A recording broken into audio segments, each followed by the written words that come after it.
Well, good morning, everybody. Welcome to our weekly TTT. And today's presentation will be given by Benno. It's about his paper Extracting Novel Facts from Tables for Knowledge Graph Completion. Well, Benno, the stage is yours. Thank you. This talk is about a paper that I recently submitted. I didn't submit it to PLB in the end, but I submitted it to the International Semantic Web Conference. So for the people that I haven't been working with for as long as the others, I'll give an introduction on what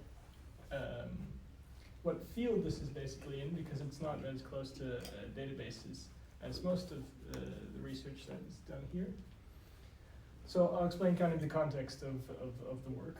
And to relate it mostly to the databases world, is the contrast between data integration and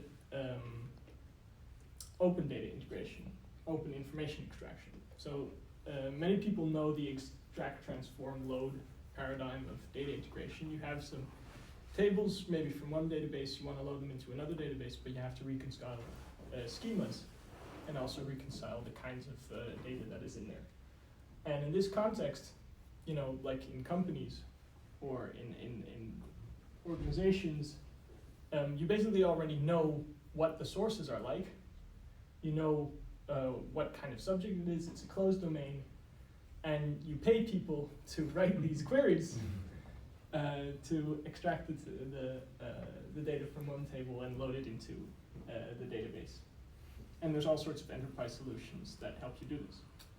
On the other hand, there's open information extraction, where you have unstructured sources, maybe like text or some kind of blobs that you don't know what's in them.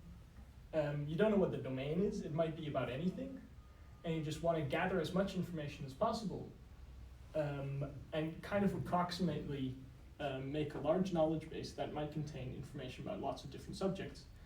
And for instance, this is useful for supporting a search engine. Like when you search Google, there's this box on the right that contains some information about the possible entities that you're looking for, and it says, oh, this entity is related to that entity. Maybe you want to look at that too. Maybe you want this information too. So it's much less structured, and it's more open, and it's less defined what kind of information you're working with. And my research is basically kind of in the middle of this, because it does involve some kind of structure that you want to relate the information to, but it still involves unstructured sources that you're working with. So these sources can be very different. So for example, there's open data tables that are published by governments or other organizations that contains like CSVs or spreadsheets that contain lots of information about different subjects. And sometimes these are like dumps from an enterprise data warehouse. And sometimes it's tables that have been built manually for one kind of purpose by one kind of civil servant in an office somewhere. And then there's tables on the web, which might contain very useful information for different tasks. And these might be very messy, because they're not really built for machine interpretation. They're built for people to look at a table, and they might contain all sorts of tricks to structure the results. This is not a relational table at all, but it contains information for people about any kind of subject that the web page is about. And then the goal of my research is to take these tables and add the information that's in them to an existing knowledge base. And knowledge bases come in many different shapes and forms.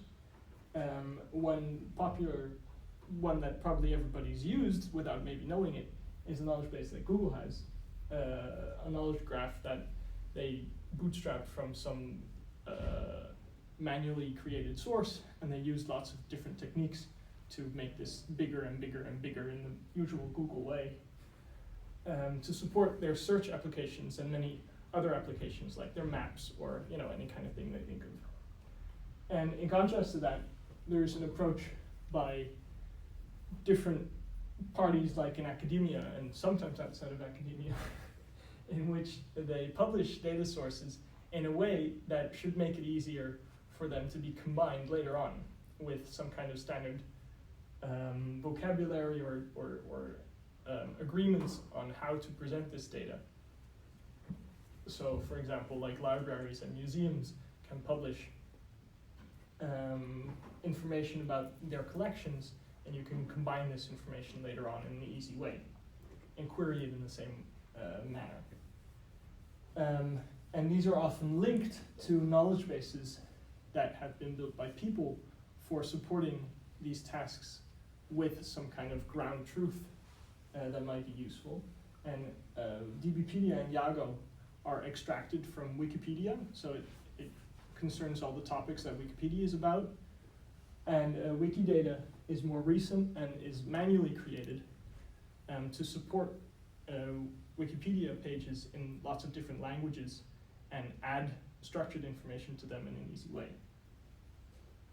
And what do these knowledge bases look like? Well, they concern entities, so mostly entities like, you could say a page in Wikipedia is about one kind of entity, and the relations between them.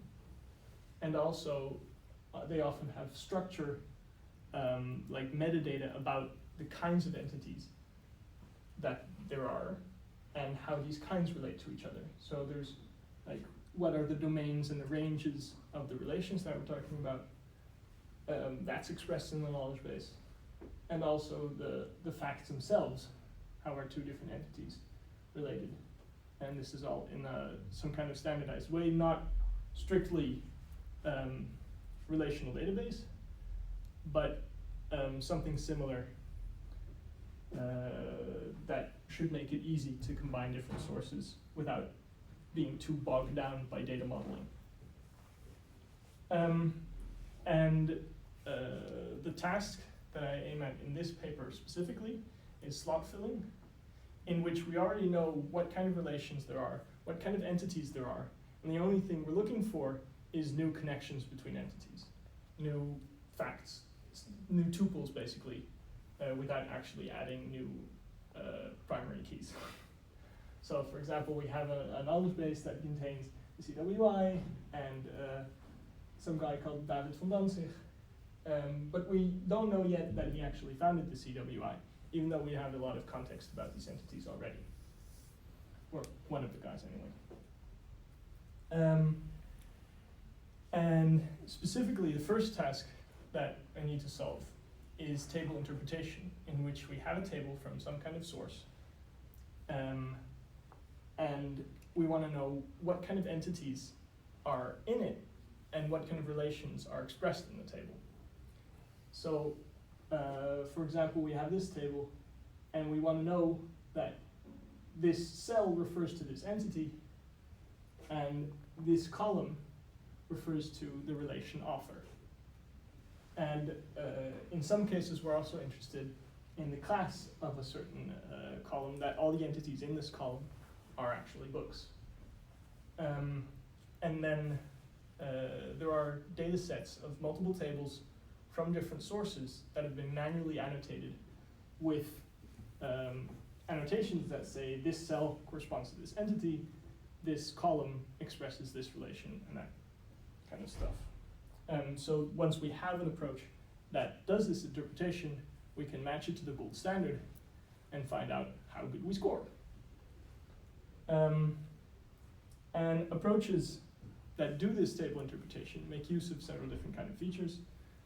So you can use labels in the knowledge base for these entities and the facts in these, that these express, but also different kinds of features of the knowledge, like meta features of these entities, like the hierarchy of types in the knowledge base and the range and the domain of relations, like what kind of entities would we expect for this relation, and like empirical observations in the knowledge base, like, oh, this kind of entity often co-occurs a lot with this kind of entity, so we would expect this kind of things to be expressed in the table.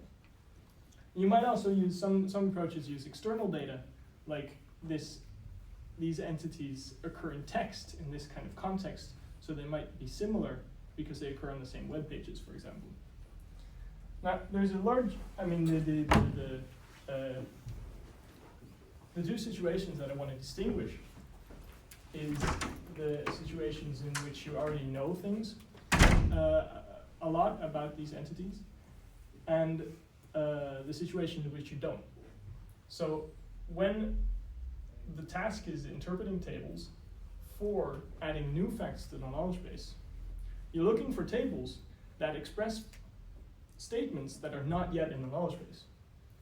But that makes the interpretation of these tables harder, because you're actually using the existing information in the knowledge base to interpret them.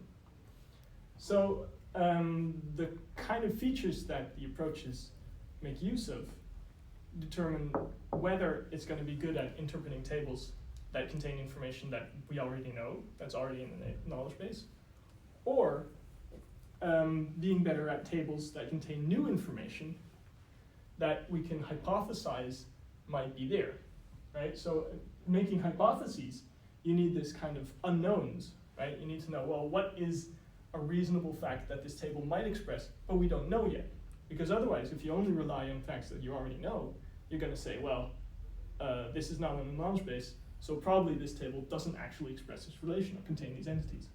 Clarification question. Yeah, go ahead. But you started out by assuming that you already know the model, like from the founder. In 2 sheets before, so Yeah, the you whole assume- second part is in that respect just a sidetrack. You assume that you know that there is a relation founder in the knowledge base, but it's not fully populated yet. That's correct. So, but that falls under your first category. Labels an explicit fact, because the founder is then an explicit fact. So, you're right. There are explicit facts in the knowledge base for founder, but there might be others, like you maybe know who founded Harvard, but you don't know who founded the CWI. That's true. And the fact that you don't know who founded the CWI, that is something that you don't know yet.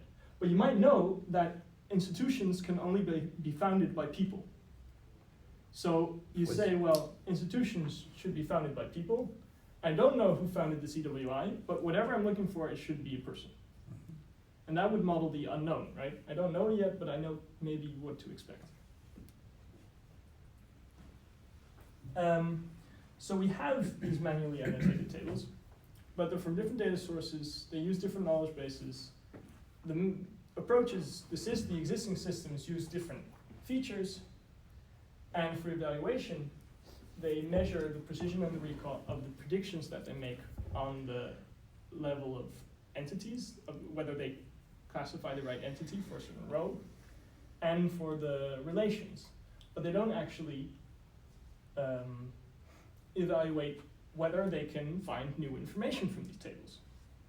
Which is something, we can, maybe these existing systems are really good at detecting tables and interpreting tables that contain lots of information that's already in the knowledge base, but they suck at information that would actually help us add more statements to the knowledge base. So that was the first motivation for the research, and that motivated me to develop a system that was explicitly made for finding new information. So the existing systems that I compared to were a system from Mannheim called Tables to Knowledge, T2K, which is explicitly made for one specific knowledge base, DBpedia. It's actually even specifically made for some subset that they took, which was easier to work with for their approach. And it alternates the interpretation of the entities and the attributes back and forth. So they have a hypothesis for the entities and a hypothesis for the attributes, and they alternate these two interpretations to refine them to a certain set of confident predictions. And there's the other one works in a actually fairly similar way, but it can work with only part of the table and expand with a small hypothesis and then to cover the rest of the table later. And they needed some adaptions in order to do the evaluations that I was planning. But mostly these tables rely on the signals that they get from the knowledge base about stuff that they already know. They don't do a lot of hypothesizing and compensating for the fact that for entities that you don't know a lot about, you might not be as confident at the predictions. So,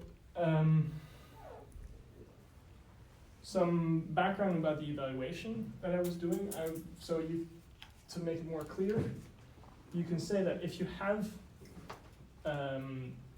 manual annotations of these tables, so I have a set of tables that have been manually annotated, and I have predictions of these tables for these systems, then you basically have three sets of statements. You have the statements that are already in the knowledge base.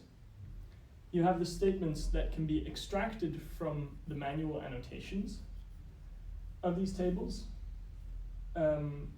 And these might overlap with the knowledge base, but if the table contains new information, those are not yet in the collection of statements of the knowledge base. And then you have the ones that are predicted. So some of them, the ones that are not annotated, you assume that these are wrong. These statements are false because you made a wrong interpretation of the table. And if they're not in the knowledge base, they're new information. So we assume that this, let's see, it's not annotated, but it is in the knowledge base and predicted. This light blue one should be empty if the annotations are correct. Well, it's not always the case, but it is a very small set, so the annotation should cover all of the actual, statements that should be in the knowledge base.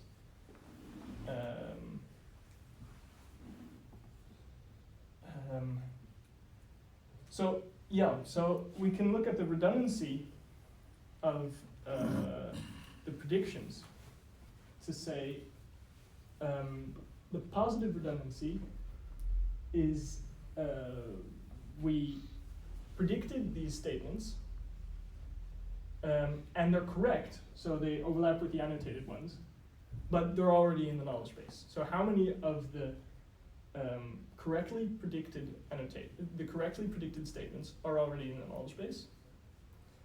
And how many of the statements that we were not able to predict are in the knowledge base? So the existing systems we hypothesized were better at predicting the facts that we already knew than the facts that we didn't know yet. And kind of in symmetry, we have scores that would predict that would measure the recall of the facts, like how many facts that are new are we able to extract from these tables versus how many facts that are already in the knowledge base are we able to extract from the tables. So that was what I was measuring. And then for my own approach, I developed a pipeline that takes these tables, does the interpretation, and also performs the slot filling using something. That I'll explain in the method. To actually create these statements that we might be able to add to the knowledge base, but at least compare. So my own approach, which I developed in order to overcome this heavy reliance on the facts that are already in the knowledge base, uses the assumption that if you put a set of entities in a table, these should be similar to each other in some kind of way. They don't necessarily have to share some kind of the same type or the same class, or they all have to have the same attribute. There's just some kind of way that they should be similar to each other. And we want to find, for the entities in a column, we want to find the set, or for the cells in a column. So every cell might, if you look up its name, the name might belong to many different entities.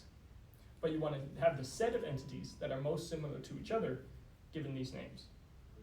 So, Quick question. yeah. So the assumption is that you have sort of vertical tables, so that the tables are already normalized in a way. Yeah. So in the first step, in the pre-processing step, we filter only the tables that are of this form, Right. that are entity attribute tables. So we look for tables that have one single column of unique values that are text. And this is a heuristic because there might be lots of different structured tables, but it works very well in practice, at least for the data sets that are generally used for evaluation. So once we have the key column, we look up the labels in an index, and every cell value can correspond to a set of candidate entities. Then for these candidate entities, we calculate a score of how well the attributes of this candidate entity correspond to the other cells, the other columns in the table. And then we have a score for this row and candidate entity, just depending on the surface values, just the cell values of this row. Then we combine that with entity similarity scores. So we look up all the attributes of these entities in the knowledge base, and we find out how often do they share attributes. So how often are these entities similar to each other? And these shared attributes are weighted by how often these attributes occur in the table. So some attributes might have a lot of coverage in the table. So these attributes might be important in this situation. So it's a context-specific entity similarity score. Then we combine the row and candidate scores with the entity similarity scores in a statistical approach called loopy belief propagation, in which you basically propagate hypotheses about predictions to all the other predictions in order to do one set of predictions that are coherent, that are all match to each other well. And because we have a complete graph, this is basically one single matrix multiplication. So that's very nice, and it scales fairly well. So we have the rows and entities, which have a score. It's one matrix, and the entity similarities, which have another score. And if you matrix multiply this, and then for every row multiply these scores, then we have for every entity, we have one number that says how coherent is this with the entities of the other rows, with the candidates of the other rows. So we predict one cluster of entities, basically, from the candidates. And then we combine this with the prior scores that we had, the row matches again, to actually get, so an entity might match very well for one row, but the same entity might match badly for another row. So given these entity coherence scores, we combine them again with the match scores to have the final score per Clarification question. row. Is this similar to a Bayes network? Yes, it is. It's an instantiation of the Bayes network. Yeah. So then we have the entities for the. Oh wait, I left one part out. Anyway, so we've done the entity linking, and given these entities, it's easier to classify the columns. So we have these entities, and we know. When we know which these are, we can look at the existing attributes in the knowledge base to say, well, this is then probably the director of all these entities. So once you have high quality entity predictions, then we have the attribute predictions. But the final step for slot filling is that we also have to have the correspondences between the attribute cells and the entities in the knowledge base. So, and one possibility is to do the exact same procedure, but for the other column.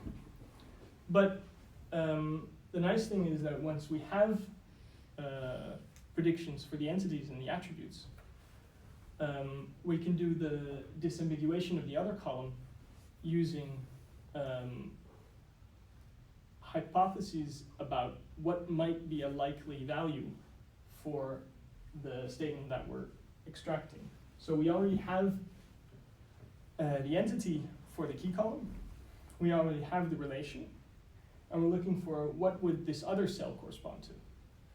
And we tried an approach where we use entity embeddings that use the knowledge base and are trained to encode this knowledge base in a set of real valued vectors, in which you can take a pair of entities and a relation and calculate how likely it is that these would be a statement in the knowledge graph. So you have a relation, a vector for the first entity, and you add the vector for the relation, and this should be as close as possible. So you optimize the values of these vectors. Should be as close as possible to the vector of the second entity.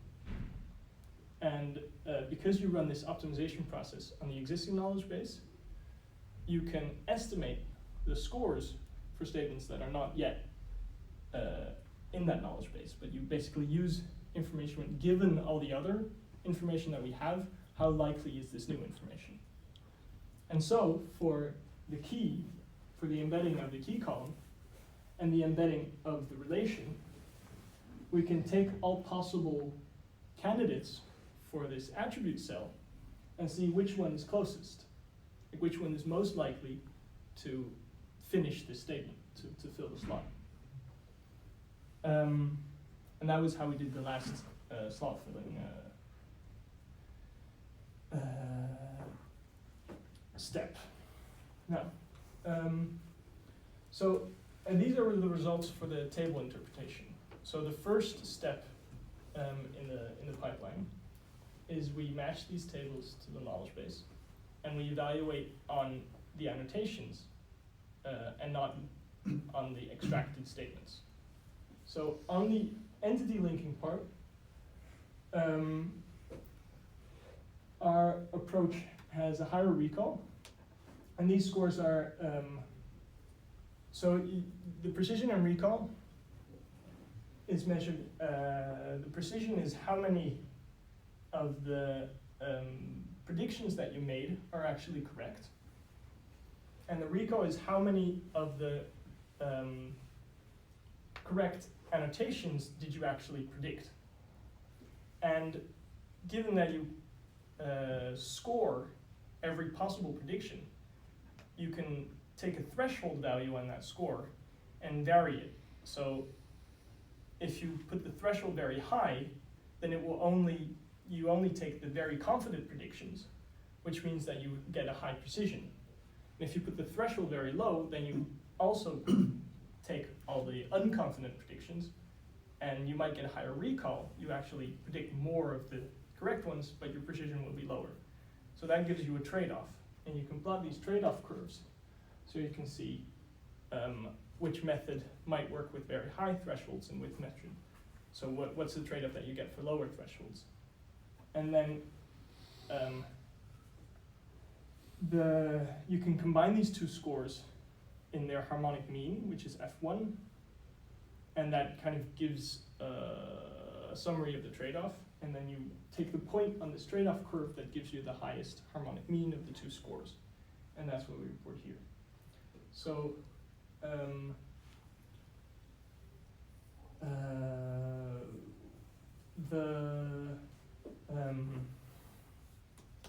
let's see.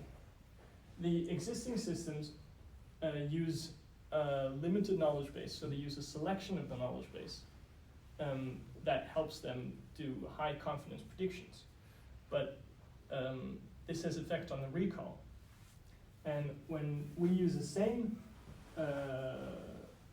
restricted knowledge base, our scores are similar, although the precision is a little lower.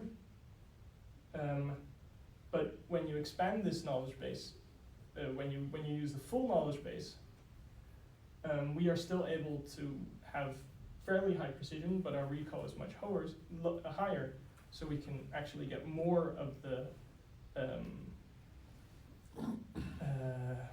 we get more entities correctly predicted, which should help us finding more new information.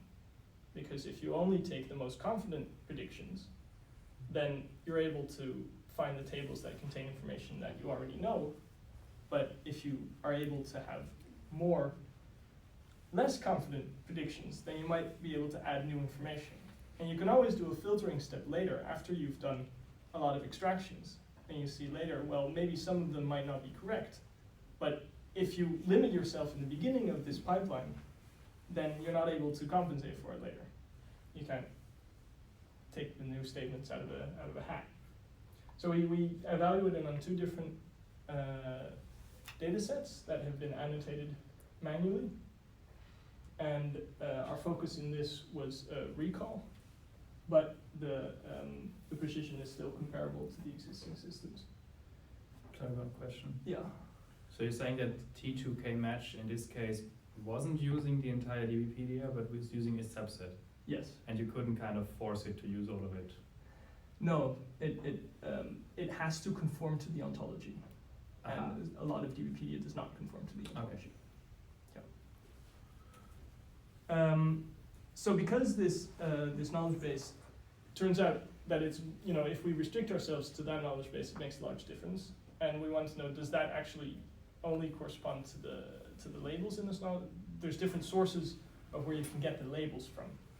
So for the knowledge base contains explicit labels, but there's also labels from Wikipedia that come from disambiguation or redirect pages. That these labels might introduce noise because they might correspond to different entities, so they're very ambiguous labels. But they might help us identify more entities in the tables. And they do introduce noise, but they really help for the recall. So that's an interesting thing, that these label sets are really important. And the more labels you have, the more disambiguations you can do. And the text that is used in tables does not necessarily correspond to the official name of an entity. There's also something that might be interesting. Sorry to interrupt. Yeah, go ahead. Somebody extracted the link titles of links to Wikipedia from the Common Core. Yeah, like anchors. Right. Yeah. And then use that as labels, for additional labels for those pages, because they say, okay, if somebody puts a link on the internet with the target of this page, and that's the anchor text, then that might be an indication of a label. Yeah, that's There's a really data set interesting out too. there. Yeah, I've looked at that data set, and it's it can be very useful, but it also puts an emphasis on entities that are very frequently used. So it puts an emphasis on the fat head, because entities that are referred to a lot get a lot of mentions there.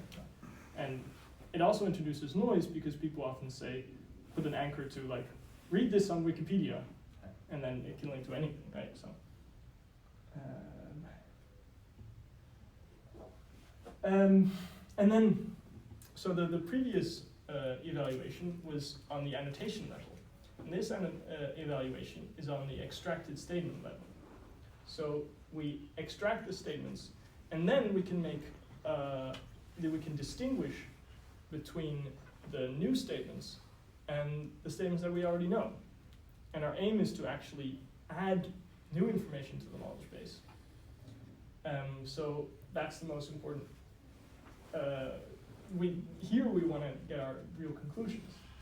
And so when you look at the statements that are redundant, that we already know, all these methods are very similar. Because you can just match this table to the existing information, you can be very confident about your predictions.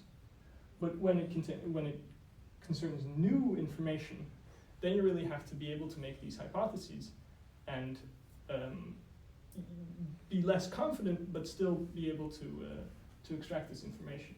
And here's where our method can actually outperform the other systems, because we make less assumptions about how strong the table has to correspond to the knowledge base.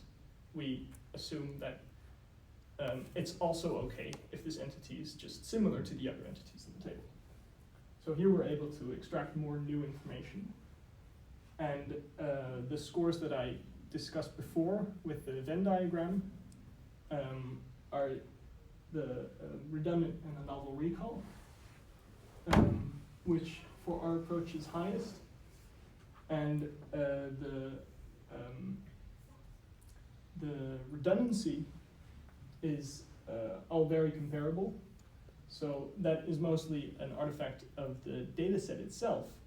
So how much of this data set overlaps with the knowledge base? And are these methods identifying this overlap correctly? And you can see that the redundancy of the correctly predicted statements is higher than the redundancy of the statements that has been missed for all methods. But ours has the least redundancy of the missed statements. So then the final step, where we do the disambiguation of the attribute values, we ran this on a large set of tables that we extracted from Wikipedia.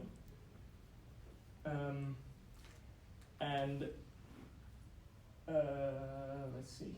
So this experiment was actually twofold. It was one, to see how well our approach scaled, and also to identify many facts that we could evaluate the attribute disambiguation on. So from the tables on Wikipedia, which were 1.6 million tables, we filtered out 700,000 tables that our heuristic said were entity attribute tables, so one column with unique labels and other columns that should express the attributes. And about 500,000 we could actually link. We had entities that we could link to the knowledge base. And from this we could extract about 3 million statements. And those statements concern 2 million, two pairs of key entity and relation. So the key entity relation, and then we wanted to identify some kind of attribute value. And 800,000 had a known attribute value in the knowledge base. And for these known attribute values, we could say, well, how many of these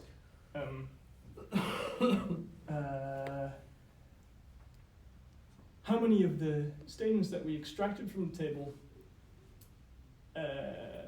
are already in the knowledge base? So 300,000 of them already had this statement in the knowledge base.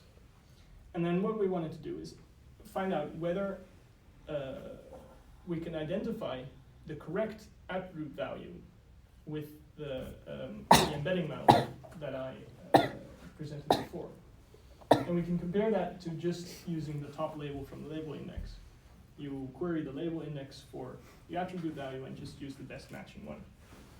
And just using the best matching one doesn't give you a very high precision, but when you actually use the information from the statistical model of estimating the probability or the scoring of facts that you don't know yet, that really helps in identifying the correct attribute value. It's not great yet, but it's certainly an improvement, and it's interesting that we can use these embeddings for this purpose. So I want to wrap up with some limitations. So there are some tables that are still very hard for not only our method but the other methods too, and those are statements that are tables that just contain extremely ambiguous entity names. So for example, here we have a table, and when you look at it for a while, you can identify that it's about Danish elections. But most of these entities have a name that can refer to many, many different entities. Like, I mean, the Christian Democrats, there's hundreds of parties in the world that are called Christian Democrats. And the Conservative Party and the Social Democrats, right? These are Danish political parties, but they have names that are very interchangeable. So you somehow have to propagate the information from this one single row to all of the other ones in order to correctly identify the entities that this table is about. Our approach still outperforms the others on this table, but it's not completely there yet. So you might have to make this explicit somehow, that it actually contains Danish political parties, even though this is not a type in the knowledge base. It's some kind of compound of different attributes that these entities have. Another difficult table is this one. So you see, you say, oh yeah, that's James Bond. But These are the books, right? it's the books, not the movies. But the knowledge base contains a lot more information about the movies. You know, it has the actors and the producers and whatever. So here, the information from the second column is much more important than any kind of information that you have. And here's where our approach actually underperforms the other, because we say the cluster identification says, oh, this is a really nice coherent cluster of entities, which is the James Bond movies, instead of actually relying on the explicit information that we already know from the knowledge base. So here, actually matching this table to the knowledge base is more important than the coherence between the entities. So that's a difficult trade-off. In conclusion, but isn't it yeah. a goal to take both into account? You know, when you look, because when you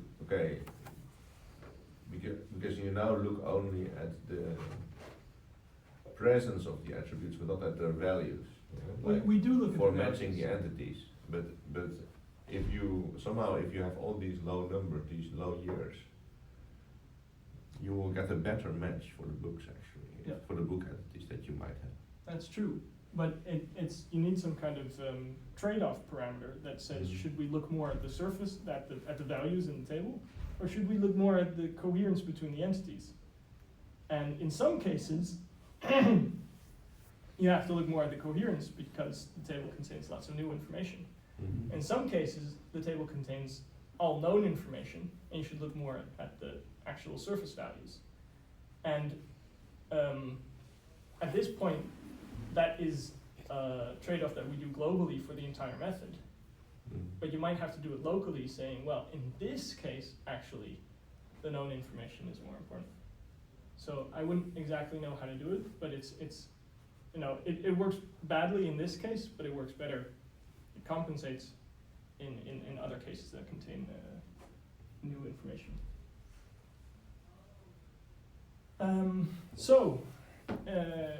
In this research, we found out that the entity coherence is a strong signal for the disambiguation of the entities when there are not many correspondences between the table and the knowledge base, which is important for new information. We can extract new information from the knowledge base by doing that. The choice of the label index in the knowledge base is very important. If you use a different knowledge base that might contain more information, you're also likely to introduce noise into the interpretation process. So the more you know about the collection of tables that you're interpreting, the better, because then you can make an informed choice on what exactly to match it with. And if you actually evaluate on the statement level, then you have a better perspective about how useful these approaches are at completing your knowledge base.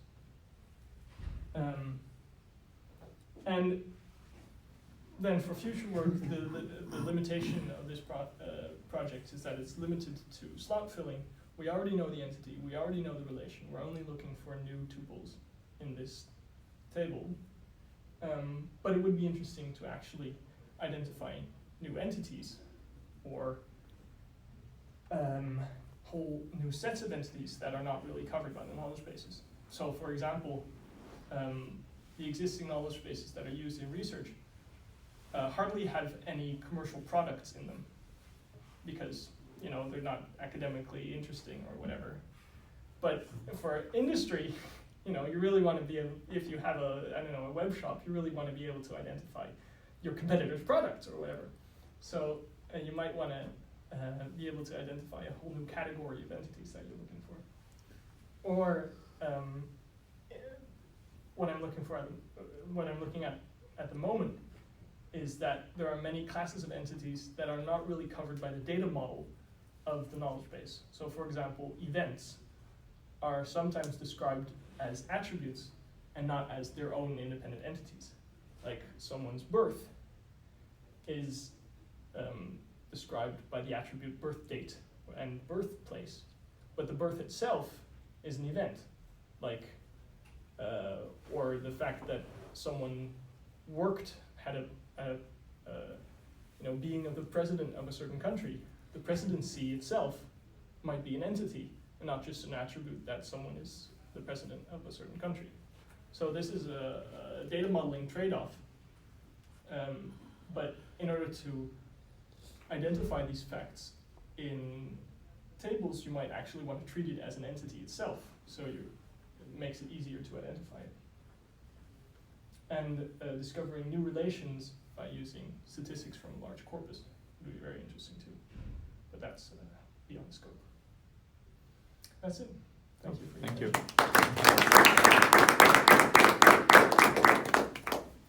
Any questions? Yeah. Let me phrase it as follows. I'm always actually rather disappointed with this performance analysis, because the information retrieval people somehow misses a few essential ingredients, which I think would improve their story. And I can paraphrase it as follows. I don't see in any of your performance evaluations a data set which guarantees a 1.0 recall and a 1.0 precision, or actually a data set where you can identify that actually the underlying algorithm itself is correct in determining the correct output. That's one thing. So I miss a benchmark which clarify that the implementation itself is correct. The second one, on the same line, you're playing around with knowledge base. Now the easiest and the smallest knowledge base I can put over a denormalized database is, please recover the foreign keys, the candidate keys and all the other stuff. So the next step is that you take a denormalized table and recover all the candidate and foreign key relationships. So that's on the semantic level. The first one is just, could be numbers, but you at least make clear that your underlying algorithm itself is correct. May well be that that you have some bugs, or the others have some bugs in their code, some heuristics, which actually gives a very nice story by using this comparison, but is not supported by a ground truth implementation. Yeah. So you're saying, like, for looking for tables that are very easy in a certain way, or that there's no ambiguities in there at all, so they would contain entities that have a... Ideally, I would look for a benchmark where you can say, if I run this benchmark on scale factor X, then I know that actually I can, with my algorithm, I can get a 100% call and recall and precision. Or the next one is actually, okay, now I'm going to diffuse a little bit. I know I'm going to actually retrieve actually 50-50%.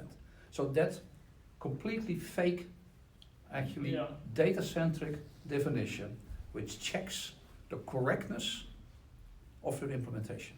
That would be very nice, especially if you can choose some kind of subset of the knowledge base that all these approaches work with. So you have both knowledge base and table. Forget for a second the knowledge base. Just look, build your own integer based, nothing semantics, just pure.